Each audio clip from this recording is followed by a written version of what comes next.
Welcome back to TLDR's daily briefing for Friday the 14th of March 2025. In today's episode, we cover more mass protests in Serbia, a trilateral meeting between China, Russia and Iran, and the North Sea tanker collision. But first, Putin's ceasefire conditions.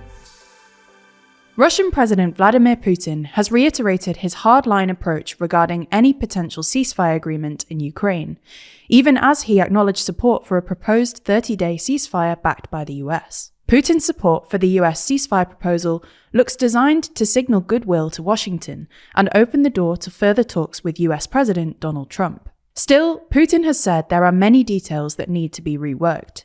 Speaking on Thursday, Putin outlined several preconditions for a ceasefire that may compromise Ukraine's sovereignty. These include recognizing Russia's annexation of 4 regions in southeastern Ukraine and the Crimea, withdrawing Ukrainian military presence from these territories, and for Ukraine to pledge not to join NATO.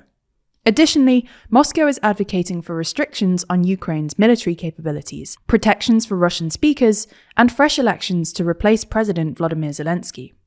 These demands outline a vision that would significantly reshape Ukraine's status and limit NATO's presence in Eastern Europe, after arguing that his invasion was in part a reaction to NATO's enlargement and an encroachment of Moscow's sphere of influence. Trump commented on Putin's conditions, describing them as very promising, but still deemed the outline as incomplete, expressing a desire to speak directly with Putin. The Russian president has said he may call Trump personally to discuss the details further.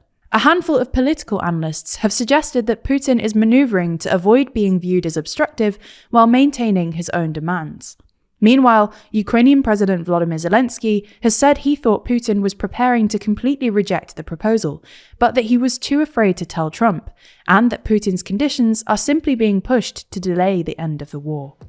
You're listening to TLDR's daily briefing. If you want more explainers on what's happening in the world, then you should check out TLDR's other channels. Today, we released a video on the history of Baloch separatism in Pakistan. You can find the video linked in the description or show notes for this episode, or by searching for TLDR on YouTube or Nebula.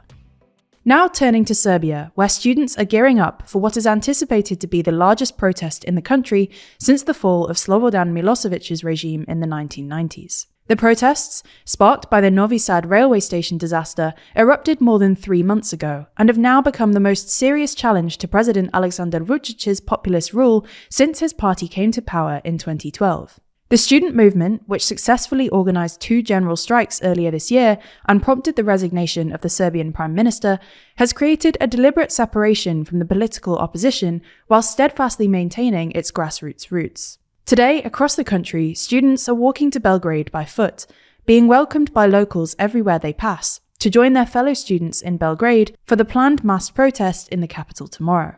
In Brussels, after months of silence, a Slovenian MEP has also called on the European Commission President to take a firmer stance regarding the ongoing protests. Meanwhile, in Belgrade, the atmosphere can only be described as tense. The Serbian parliament has been closed due to security concerns, while the ruling party has set up a counter-camp, which is fenced and guarded by police. And this morning, a line of tractors appeared surrounding the camp. Vucic has threatened mass arrests of the protesters and warned that the rally could end in bloodshed. Hungary has agreed to drop its veto and allow the renewal of EU sanctions on Russian individuals, ahead of a deadline at midnight on Saturday. It comes after several successful vetoes by Hungarian officials earlier this week, with Hungary demanding several names be removed from the blacklist, according to Euronews. On Friday, after intense discussions, a compromise was reportedly reached to release 4 individuals from the sanctions list. As a result, an extension of the sanctions for another 6 months was reached, less than 48 hours before the deadline.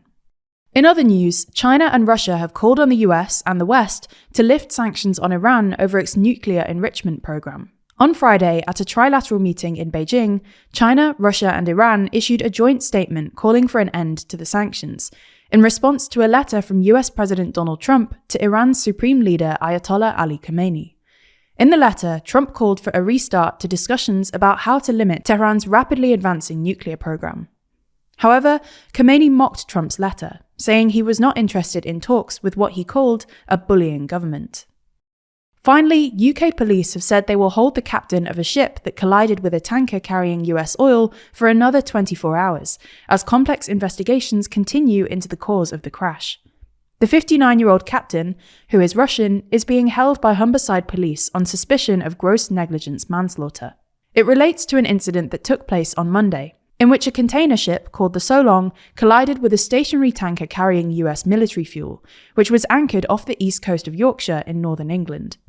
One of the 14 crew members from the Solong went missing and is presumed dead, while the others, along with the 23 crew members of the tanker, the Stena Immaculate, were returned safely to shore.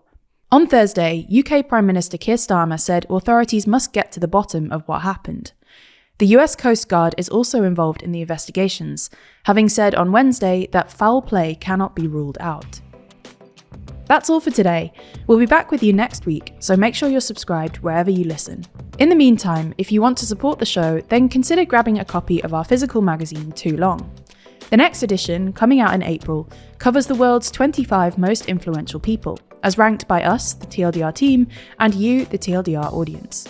Inside, we unpack who these influential people are, explain how they got their influence, and tell stories about how they choose to wield this immense power. The entire magazine is beautifully designed. It contains a bunch of other stories and runs over 72 pages of our best journalism. If you're interested, you can use the code TLDR Daily at the checkout to get £2 off your copy, which brings the cost of a subscription down as low as £5.99. Buying Too Long helps to fund all of our journalism, so make sure you do check it out. This was a TLDR news production hosted by Georgina Findlay, written by Nadja Lovadinov and Georgina Findlay, and produced by Scarlett Watchorn. Thanks for listening, and we'll be back again next week.